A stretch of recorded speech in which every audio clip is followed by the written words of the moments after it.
اورېدو یې وې. ما په اسلامي کې وخت تېر کړی دی او ټول عمر دوی غلاګانې کړي دي. د مومند ایجنسۍ چې کم قیادت دی فردوس دی بل دی. السلام علیکم ملګرو.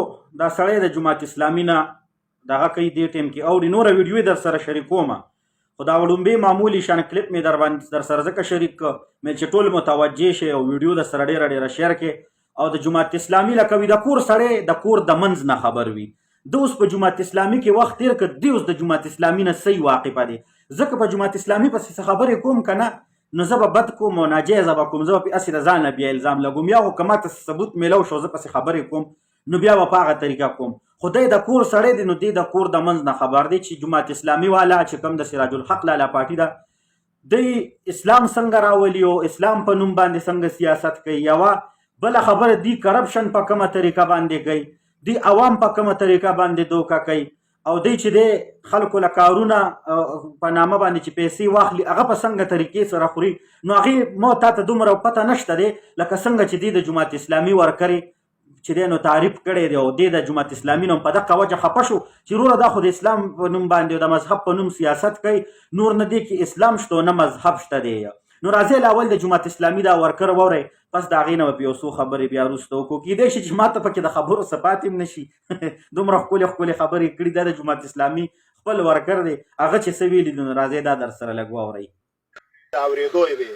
ما په جماعت اسلامي کې وخت تېر کړی دی او ټول عمر دوی غلاګانې کړي دي. د مومند ایجنسۍ چې کم قیادت دی فردوس دی بل دی. په 2018 کې ولا 75 لاک روپۍ د مرکز نه راغلي وي او ټول د ایجنسۍ چې کم مشران دي 2 کسان په جیب کې اچولي دي. الیکشن یې زما او د بل کارکونه ورکر نه 15,000 10,000 50,000 دا اخیستي دي. پوسټر یې دا شیزونه ولا موږ جوړ کړي دي او باقي 2 د آیسو ډیلرانو چې هغوی به دوی له فلیکسونه هم جوړول، هغوی به دوی له مطلب دا چې پوسټر هم جوړولي، فاینانشلي هم سپورټ کړي دي، ډېرې روپۍ مو له ورکړي، ګاډي بیا هم صدقلول، د دغه ګاډو تیل بیا هم خلاصول. واجي ملګرو دا وګورئ نوې خبره راووتله. زموږ ملک چې کوم آیس یو ناسور دی هغه خلک هغه آیس پروشه خلک چې دی نو جماعت اسلامي ته فنډینګ کوي، هغې په روپو باندې چې دی نو دوی الیکشن کوي. دا زه نه ویم، دا د جماعت اسلامي دغه ورکر تاسو په خپله باندې واورېده. راځئ مخکې نور څه ویلي دا هم د سره لږ واورئ. او دغه 75 لاک روپۍ دوی په جیب کې اچولي. کله چې پیدا شی موږ ثابت کو موږ ته پته ولګېدله، موږ ویل چې د دې اډټ غواړو چې 75 لاک روپۍ تا په کم ځای کې لګولي، ثبوت ورسره نه و او داسې نورې ډېرې څه خبرې وې چې د قوم سره دوکې کولې. په دغه خبرو ته ما مولانا مسیح الله او داسې نورو ملګرو استعفا ورکړله. زبردست کار مو کړی دی چې استعفا م ترېنه ورکړه، لګي د ایمان نه پکې خلاصېدلې چې دا کمې خبرې تو کړلې چې یو سړی لکه د قوم بچی چې دی تباه کولو والا خلک چې قوم بچی په نشه راړولو والا نه پیسې اخلي او په هغې خپل سیاست او الیکشن کوي. نو توف لعنت شو په داسې سیاست شه لکه د جماعت اسلامي چې کوي. مزید مخکې وایه قربان. بله خبره دا ده چې دوی مخکې د شریعت خبره کوله، هغه ترې خطا شو، بیا د ګرین پاکستان خبره کوله، اوس یې په پوسټرو کې لیکلي چې غریب عوام غټ غله دي، زما نه ښه څوک نه پېژني، 20 کاله مې اوسه په یو تالي کې خوړلې ده. ټیک شوه که نه؟ بل زه تاسو ته دا هم شریعت ته څنګه راولي. ستا چې کوم مرکزي امیر دی مدرسه یې په سترګو نه ده لیدلي، ستا چې کوم صوبایي امیر دی مدرسه یې په سترګو نه ده لیدلي، ستا چې کوم د ضلعي امیر دی د مومندو یا د تحصیل امیر دی مدرسه یې په سترګو نه ده لیدلي. که په دې څه علم کېږي چې ته دې د مولانا مودودي رحمت الله علیه تفسیر د شپې په کټ کې څملي او داسې دې په ځان د پاسه نیولې، دې څه علم زده کېږي؟ دې څه علم نه زده کېږي چې د مدرسې پوړونه او ټاټونه باندې ملاس نه وي او هغه ځای کې د وخت نه یې تېر کړی. نو دې داسې خبره ده جماعت اسلامي لکه یو شپون چې راپاڅي وایي ما له جاز راکړه زه پرې د واشنګټن پیره کوم. نو دا به څه کوي؟ دا به جاز دلته کړپه کې غورځوي، ځان به هم تباه کوي او قوم او سورلی به هم تباه کوي. د جماعت اسلامي دقسې مثال دی.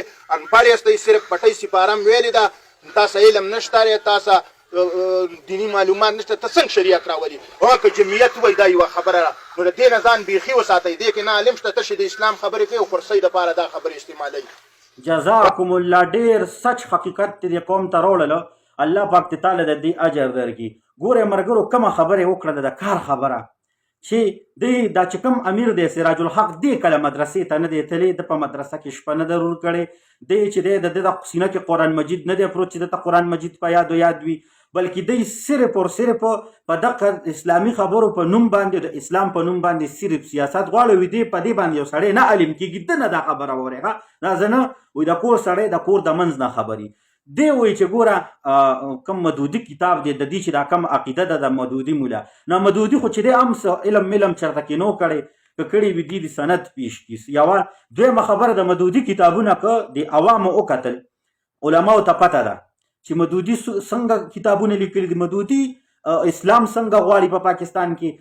مونږ که اسلام غواړو جمعیت والا د وایي چې که جمعیت والا وي نو بیا خبره ده.